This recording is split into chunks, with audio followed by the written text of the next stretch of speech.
No one is actually worthy of the grace of God. In The Seven Valleys, Baha'u'llah quotes Quran 16:61. If God should chastise men for their perverse doings, he would not leave upon the earth a moving thing. Baha'u'llah also makes a related point that a person who carries out all religious duties is not necessarily going to impress him. For example, in Kitab-i-Aqdas paragraph 36, he warns people not to use religious practices like a trap set to capture the goal.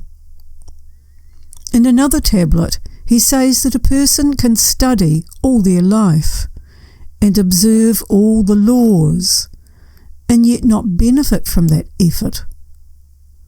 These passages suggest that tying oneself up in knots, trying to be perfect, will not necessarily attract divine blessings.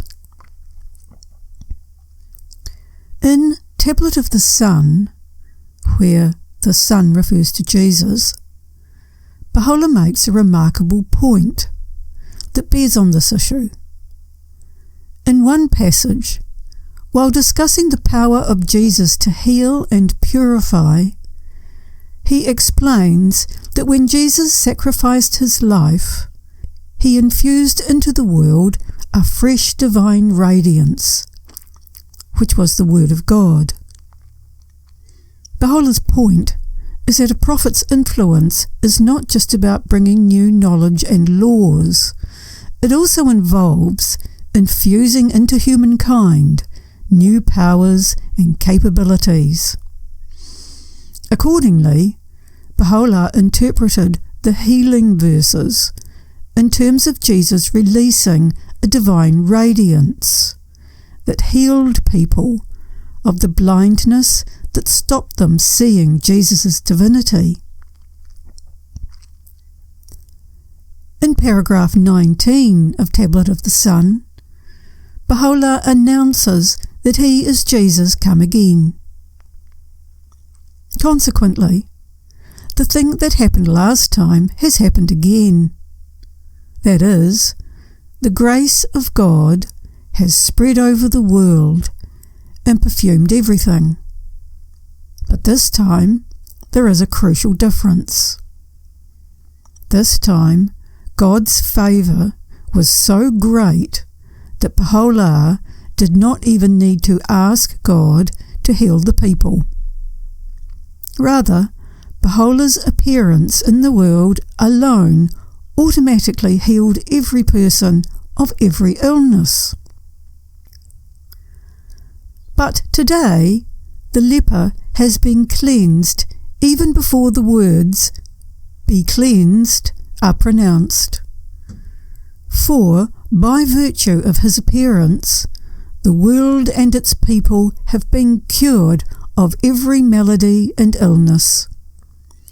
Exalted be this grace, which no other grace has surpassed, and this mercy, which has encompassed the world. Tablet of the Sun, paragraph 19. What does this mean? No one is actually worthy of the grace of God. However, Baha'u'llah's appearance on earth has rendered everyone worthy of all divine favours. This is the greatest gift given to humankind. Therefore, no need to turn oneself into knots trying to attract divine favours, because, in these modern times, all humankind is immersed in a sea of divine favour.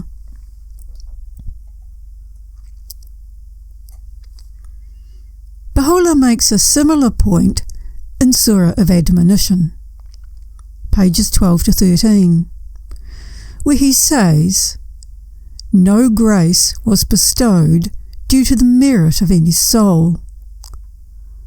I understand this to mean that no one is worthy of the grace Baha'u'llah has infused into the world. Instead, God has taken the initiative. God has lifted the veil that blinds people from seeing God's beauty, rained on them the showers of divine mercy, poured out the streams of divine knowledge, provided fruits from the tree of generosity, guided people to God's grace, lit up hearts and eyes with divine splendours, enabled people to hear divine melodies, and favoured them with everlasting life. What should we do? Open our hearts to the ecstasy that already surrounds us. Divine favour is not a transactional thing. If you do this, then I will do that, or if I am good, then you will give me that. The days of negotiating are over. God is not a narcissist who revels in holding power over you. Everything you need and want has already been granted you. You are not a pauper in need of a handout. Instead, God has granted you an inheritance that renders you free of need. Child of existence, my lamp is you, and my light is in you, so shine by means of it.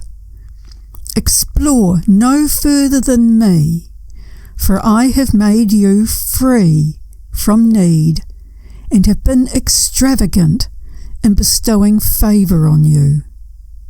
Arabic Hidden Word 11, my translation.